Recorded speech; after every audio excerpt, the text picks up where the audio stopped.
В Ухте в День ветеранов боевых действий к памятнику воинам, погибшим в локальных конфликтах, торжественно возложили цветы. К празднику приурочили и открытие мемориальной доски герою Донецкой Народной Республики, уроженцу Ухты Арсену Павлову. Он погиб в Донецке в 2016 году в результате теракта. Доску установили на здании школы номер 13 в поселке Дальний, где он учился. Виктория Науменко о том, каким запомнили Моторолу в родном городе. На открытии памятной доски вся ухтинская родня Арсена. Тетя, сестры, даже первая учительница. Те, кто помнит его еще ребенком. Они даже не предполагали, что когда-нибудь будут присутствовать на открытии мемориальной доски в честь их Арсена, героя ДНР.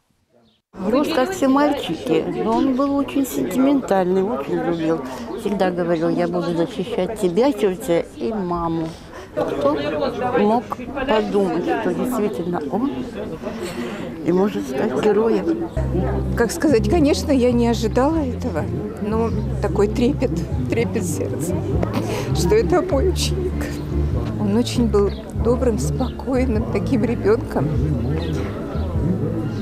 Знаете, запомнилось, что он так тянул ручку, любил отвечать и любил мне помогать. У нас была продленная группа, и он вот всегда мне помогал поливать цветы, например. А когда во время учебы любил просить тетрадочки раздать ребятам, ну знаете, да? Вот. Он был невысокого роста и сидел на первой парте. Вот насколько я помню, это был третий ряд, вот первая парта. Командир батальона «Спарта» Арсен Павлов, известный по позывному «Моторола», был участником Второй Чеченской войны, позже Крымской весны, Харьковского сопротивления. Погиб в Донецке в 2016 году в результате теракта. На торжественной церемонии сегодня и те, кто недавно побывал на местах боевой славы Моторолы. Недавно группа представителей Совета ветеранов и спортклуба «Спарта» отвозили гуманитарную помощь на Донбасс и лично общались со служивцами Арсена Павлова.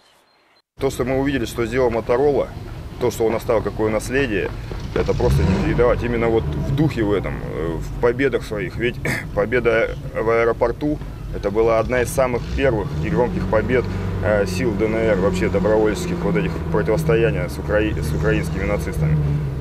Первая громкая, такая мощная и необходимая победа. Это сделано было под руководством Моторолы. И там, куда ни заходишь, Моторола, я еще раз повторюсь, это полубог.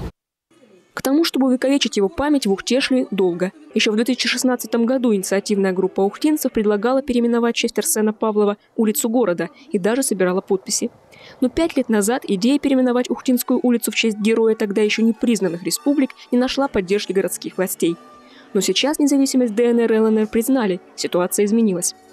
Все стало на свои места, специальная военная операция все расставила плюсы, минусы. И Арсен наконец-то заслуженно перед общественностью, перед Богом приобрел как бы вот свое законодательное, так сказать. На примерах истинного героизма, на примерах истинной самоотверженности, жертвенности, да, истинно русской, вот должны воспитываться представители подрастающего поколения. Ранее инициативные ухтинцы предлагали присвоить имя Арсена Павлова 13-й школе, но с этим в городе пока повременят. Решение сначала вынесут на общественный совет. Виктория Науменко, Павел Лагутин, телеканал Юрган, Ухта.